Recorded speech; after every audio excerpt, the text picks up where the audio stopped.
اسرائیلی فوج نے غزہ اور رفح کراسنگ پر بارود برسا دیا. مزید 12 فلسطینی شہید. کمال اردوان اسپتال کے میٹرنٹی وارڈ پر راکٹ لگ جانے سے حاملہ خواتین شہید. شہداء کی مجموعی تعداد 18,000 سے تجاوز کر گئی.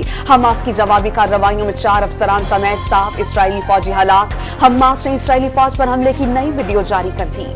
ڈیرہ اسماعیل خان میں دہشت گردوں کی سرگرمیوں کی اطلاع پر 2 مختلف آپریشنز. 27 دہشت گرد جہنم واصل کر دیے گئے. دہشت گردوں کو چوکی میں داخلے سے روکا گیا تو بارود سے بھری گاڑی چیک پوسٹ سے ٹکرا دی. ISPR کے مطابق 25 جوان وطن کی حرمت پر قربان ہو گئے.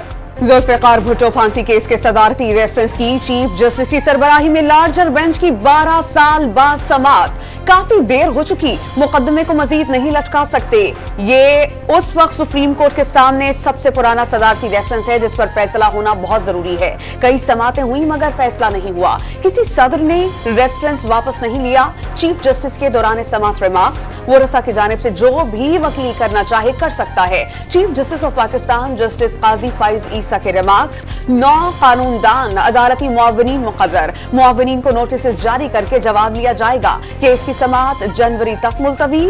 آئندہ سماعت روزانہ کی بنیاد پر ہوگی.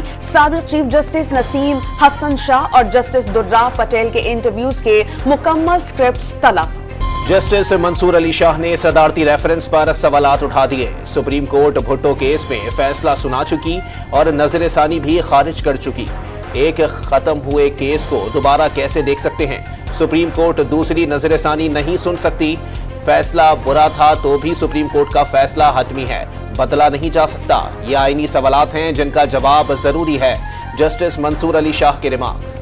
احمد رضا قصوری کی سماعت الیکشن کے بعد تک کے لیے ملتوی کرنے کی استدعا مسترد. قصوری صاحب اس ریفرنس کے بعد کئی ریفرنسز آئے. اس وقت بھی الیکشن معاملہ تھے مگر وہ ریفرنسز سنے گئے. اب یہ ریفرنس دیر آئے درست آیت پر ہے. Chief justice of Pakistan justice قاضی فائز عیسیٰ کے ریمارکس. سابق صدر آصف علی زرداری اور چیئرمین پیپلز پارٹی بلاول بھٹو سمیت پارٹی قیادت عدالت میں موجود. پیپلز پارٹی رہنماؤں نے آج کا دن تاریخی قرار دے دیا. کیس نہ صرف عدلیہ کے لیے ایک امتحان ہے بلکہ اسی کے لیے ایک موقع ہے. چاہتے ہیں کہ کیس سے عدلیہ پر لگنے والے داغ کو ختم کیا جائے. جو لوگ اس جرم میں ملوث تھے انہیں بے نقاب ہونا چاہیے. بلاول بھٹو کی سماعت کے بعد میڈیا سے گفتگو. خالصیہ ریفرنس میں نواز شریف کی سزا کے خلاف اپیل پر اسلام آباد ہائی کورٹ میں سماعت. لیگی قائد لیگل ٹیم کے ہمراہ عدالت میں پیش. نیب کی جانب سے دلائل دیے جائیں گے. عدالت کے باہر سیکیورٹی کے سخت انتظامات. سائفر کیس میں بانی PTI اور شاہ محمود قریشی پر آج بھی فرد جرم عائد نہ ہو سکی.